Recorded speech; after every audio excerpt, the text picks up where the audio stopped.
নমস্কার বন্ধুরা, আমি রকি রাকেশ বলছি, রকি পিজন লফটের পক্ষ থেকে।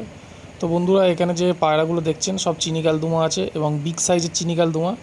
এখানে দুখানা নর আছে আর তিনখানা মাদি আছে, দুটো মেল আর তিনখানা ফিমেল। আর পায়রাগুলো সব 1 দশকের পায়রা, মানে সবে দশক কমপ্লিট করেছে আর কি। পায়রাগুলো সেল আছে 3,000 টাকা করে পার পিস। যে কোনো দাদাভাইয়ের লাগলে সরাসরি আমার সাথে কন্ট্যাক্ট করে নেবেন। আমার লোকেশন হচ্ছে সোদপুর বারাসাত রোড, বোটঘর আমার লোকেশন। আর ডেলিভারি একদমই পসিবল না, কাউকে ডেলিভারি দিতে পারবো না। যার দরকার পড়বে সরাসরি আমাকে ফোন করে নিন বা হোয়াটসঅ্যাপ করে নিন, ঠিক আছে? তো দেখুন, পায়রাগুলোর কোয়ালিটি দেখে নিন। বর্ষাকাল, আশা করি একটু পায়রাগুলো মোল্টেডে আছে, যার ফলে জানি না কতটা কি ভালো আসছে। আর সব দশক, মানে 1 দশক কমপ্লিট করেছে। আর যারা কালদুমা পায়রা পোষেন তারা আশা করি জানেনই যে 2 ফরদ 3 ফরদ না খেলে পায়রা পুরোপুরি ফ্রেশ হয় না, এবং সব বিগ সাইজের পায়রা। তো কারোর লাগলে সরাসরি যোগাযোগ করে নেবেন আমার সাথে। ধন্যবাদ।